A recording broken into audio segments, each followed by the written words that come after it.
Episode 5 की शुरुआत में हम देखते हैं कि जैसे पिकमैन एक सेल्स जॉब के इंटरव्यू के लिए जाता है एक एडवर्टाइजिंग कंपनी में। बट इंटरव्यूअर उसे एक दूसरी टाइप की जॉब ऑफर करता है। उस जॉब में जेसी को एक कॉस्ट्यूम पहनना होगा और कंपनी के प्रोडक्ट्स को एडवर्टाइज करना होगा। इंटरव्यूअर कर्टन खोलता है और जेसी को एक आदमी दिखाता है जो एक अजीब सा कॉस्ट्यूम पहन के वही काम कर रहा होता है। इंटरव्यूअर यही जॉब जेसी को ऑफर करता है। जेसी वहां से बाहर निकल जाता है।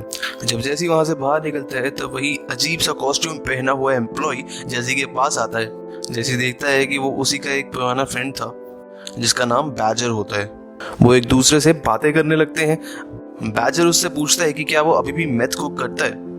जेसी कहता है कि मैंने अब ये काम छोड़ दिया है। बैजर उसे फिर से ये काम शुरू करने के लिए कहता है और कहता है कि हम ये काम पार्टनरशिप में कर सकते हैं। इसके बाद उसका ब्रेक पीरियड खत्म हो जाता है और वो फिर से अपने काम पे लौट जाता है। नेक्स्ट सीन में हम देखते हैं कि वॉल्ट और स्काइलर एक दोस्त के बर्थडे पार्टी के लिए जाते हैं।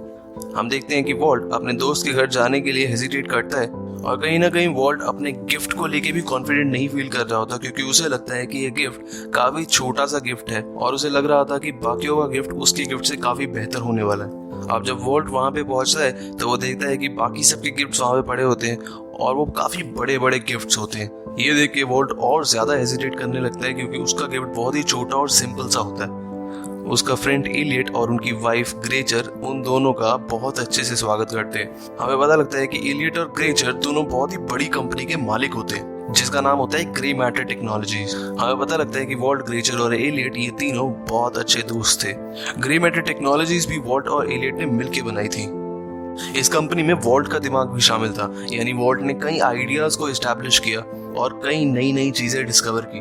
लेकिन वॉल्ट अपने स्टेक्स बेच देता है क्योंकि उसे उस वक्त पैसों की खास जरूरत थी और अपना पूरा स्टेक बेच के वो इस कंपनी से अलग हो जाता है। वॉल्ट के जाने के बाद ये कंपनी बहुत तेजी से ग्रो होती है और आज ये कंपनी बहुत वेल एस्टैब्लिश बन चुकी है, जिसकी वजह से एलियट और ग्रेचर दोनों बहुत ही अमीर हो जाते हैं क्योंकि वो दोनों ही इस कंपनी के बचे हुए स्टेक होल्डर्स होते हैं। इस सीन से हमें ये भी समझ में आता है कि वॉल्ट काफी टैलेंटेड है और वो अगर चाहता तो बहुत तरक्की कर सकता था, लेकिन उसकी लाइफ में हुई कई सिचुएशंस की वजह से इतने टैलेंट के बावजूद भी वो आज सिर्फ एक टीचर ही रह गए। अब एलियट सभी गिफ्ट्स को खोलने लगता है, तभी उसे वॉल्ट का गिफ्ट भी मिलता है। वो वॉल्ट का गिफ्ट खोलता है और उस गिफ्ट को देख के वो बहुत खुश हो जाता है क्योंकि वो जो गिफ्ट होता है वो उसे उसके कॉलेज दिनों की याद दिला देता है। नेक्स्ट सीन में एलियट और वॉल्ट काउच पे बैठे बातें कर रहे होते हैं। एलियट वॉल्ट को एक जॉब ऑफर करता है अपनी कंपनी में। साथ ही में वो ये भी बताता है कि हमारी कंपनी में एम्प्लॉइज को हेल्थ बेनिफिट्स भी दिए जाते हैं। वॉल्ट ये सुन के समझ जाता है कि स्काइलर ने एलियट को वॉल्ट के कैंसर के बारे में बता दिया है। वॉल्ट को लगता है कि एलियट सिर्फ उस पर एक चैरिटी कर रहा है और इसीलिए उसे ये जॉब ऑफर कर रहा है। वॉल्ट स्काइलर से काफी गुस्सा होता है और पार्टी से निकल जाता है। नेक्स्ट सीन में हम देखते हैं कि जेसी बैजर को बुला लेता है क्योंकि वो साथ में मेथ कुक करने का प्लान करते हैं। बैजर और जेसी दोनों उस डेजर्ट में जाते हैं अपनी वैन लेके और उसी वैन में मेथ कुक करना शुरू करते हैं। जेसी अब बहुत ही बढ़िया तरीके से मेथ कुक करना चाहता है और बहुत ही साइंटिफिक तरीके से मेथ कुक करना चाहता है, जैसे कि उसने वॉल्ट को करते हुए देखा था। जेसी मेथ कुक करना शुरू करता है। वो दोनों पूरा दिन लगा के मेथ कुक करते हैं। जब फाइनली मेथ बन जाता है तो जेसी उसे चेक करता है, लेकिन उसे वो मेथ पसंद नहीं आता। लेकिन बैजर को वो मेथ देख के बहुत ही बढ़िया लगता है। जेसी उस मेथ के लॉट को उठा के बाहर फेंक देता है क्योंकि वो चाहता है कि एकदम सुपर क्वालिटी का मेथ बने। नेक्स्ट सीन में हम देखते हैं कि वॉल्टर जूनियर अपने दो दोस्तों के साथ एक बियर शॉप के बाहर खड़ा होता है। वो तीनों बियर खरीदना चाहते हैं, लेकिन उन तीनों की एज इतनी नहीं थी। वो एक ऐसे इंसान को ढूंढने लगते हैं जो 21 प्लस हो, जिसके पास एक वैलिड आईडी हो और जो उनके लिए एक बियर की बोतल ला सके। वॉल्टर जूनियर को एक इंसान मिलता है, वो उससे जाके पूछता है, लेकिन हमें पता लगता है कि वो इंसान एक पुलिस ऑफिसर है। वो इंसान वॉल्टर जूनियर को उसके डैड को कॉल करने को कहता है, लेकिन वॉल्टर जूनियर हैंक को कॉल करता है और हैंक वॉल्टर जूनियर को वहां से लेके चला जाता है।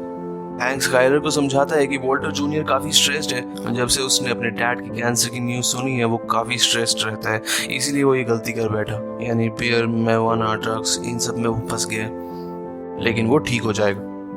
ये सब बातें प्लीज वॉल्टर को मत बताना। स्काइलर ये बात सुनकर शॉक हो जाती है। वो कहती है कि marijuana कंज्यूम वॉल्टर जूनियर ने नहीं किया था, बल्कि वॉल्ट ने किया था। फिर स्काइलर उनसे कहती है कि हमें वॉल्ट को समझाना चाहिए। सीन शिफ्ट होता है जेसी के पास।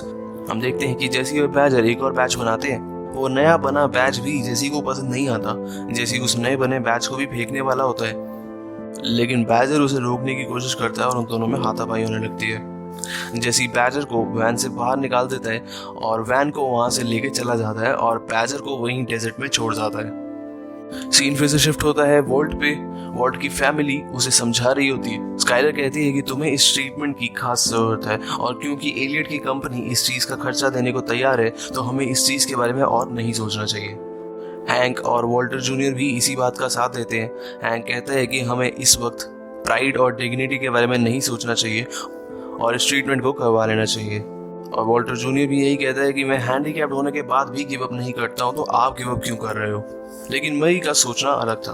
वो कहती है कि वॉल्ट का कीमोथेरेपी के लिए जो डर है वो सही है, क्योंकि वॉल्ट जैसे काफी ऐसे पेशेंट्स हैं जो कीमोथेरेपी से डरते हैं और इसमें कोई भी बुरी बात नहीं है। काफी ऐसे पेशेंट्स हैं जो कीमोथेरेपी नहीं करवाना चाहते हैं लेकिन फैमिली के डर की वजह से उन्हें कीमोथेरेपी करवानी पड़ती है। उनकी लाइफ इस ट्रीटमेंट की वजह से काफी मिजरेबल हो जाती है। इफ वॉल्ट ये नहीं चाहता कि वो ट्रीटमेंट नहीं करवाना चाहता तो ये डिसीजन उसी का है और उसे अपने डिसीजन लेने का राइट है। अब मरी और स्काइलर में डिबेट होने लगती है और वॉल्ट उन दोनों को शांत करवाता है और फिर अपना पर्सपेक्टिव सामने रखता है। वॉल्ट कहता है कि मैंने अपनी लाइफ में कोई भी डिसीजन खुद से नहीं लिया और आज भी मुझे यही लगता है कि मेरी लाइफ के डिसीजंस आप सब लोग ले रहे हैं। मुझे सिर्फ जिंदा नहीं रहना, मुझे अपनी लाइफ एंजॉय भी करनी है। जितना भी वक्त मेरे पास है मैं उसे एंजॉय करना चाहता हूँ। कीमोथेरेपी के बाद हो सकता है मैं पूरे दिन बेड पे पड़ा रहूं, हो सकता है जो मैं खाना खाता हूँ वो मैं एंजॉय ना कर पाऊँ, उसे फील ना कर पाऊँ, क्योंकि हो सकता है मेरा टेस्ट चला जाए, हो सकता है मेरे बाल उड़ जाए, हो सकता है उस थेरेपी के साइड इफेक्ट्स की वजह से मैं एक जिंदा लाश बन के रह जाऊँ। इसीलिए मैं एक नॉर्मल इंसान की तरह जितनी भी जिंदगी मेरे पास बची है मैं उसे जीना चाहता हूँ और उसे एंजॉय करना चाहता हूँ। मैं नहीं चाहता कि पूरे दिन मैं बेड पे पड़ा रहूँ और मेरी वाइफ पूरे दिन मुझे हेल्प करने में बिता दे। मैं एक जिंदा लाश की तरह जीना नहीं चाहता हूँ। यहाँ पे डिस्कशन तो खत्म हो जाती है लेकिन स्काइलर वॉल्ट से काफी अपसेट होती है। कुछ वक्त बाद फाइनली वॉल्ट भी अपनी ट्रीटमेंट करवाने के लिए मान जाता है। नेक्स्ट सीन में हम देखते हैं कि वॉल्ट और स्काइलर हॉस्पिटल में होते हैं और उन्हें पता लगता है कि वॉल्ट की इंश्योरेंस कंपनी इलाज का पैसा नहीं दे पाएगी। तब स्काइलर कहती है कि हमें एलियट से ही हेल्प लेनी होगी। वॉल्ट कहता है कि ठीक है, मैं उससे बात कर लूंगा। नेक्स्ट सीन में वॉल्ट गाड़ी में बैठा होता है और उसे ग्रेचर का कॉल आता है। ग्रेचर को भी पता लग गया था कि वॉल्ट को कैंसर है। ग्रेचर वॉल्ट से कहती है कि ये जो पैसे हम तुम्हें देने वाले हैं ये तुम्हारे ही पैसे हैं, क्योंकि जो तुमने इस कंपनी के लिए किया है उसी की वजह से ये कंपनी इतनी एस्टैब्लिश हो पाई है। इस कंपनी में तुम्हारा भी उतना ही हिस्सा है जितना हम दोनों का है। लेकिन वॉल्ट किसी भी चैरिटी या हेल्प के लिए मना कर देता है और फोन रख देता है। फाइनली वॉल्ट फिर से जेसी के घर पहुंचता है और उससे पूछता है कि क्या हम फिर से मैथ कुक करना शुरू करें, और ये एपिसोड यहीं पे खत्म हो जाता है। सो दोस्तों, अगर आपको ये वीडियो पसंद आए तो इसे लाइक करें, शेयर करें अपने दोस्तों के साथ और कमेंट सेक्शन में अपने थॉट्स बताएं। नेक्स्ट एपिसोड इसी चैनल पे बहुत जल्द अपलोड होगा। मिलता हूँ आपसे अगली वीडियो में। Hollywood bite signing of.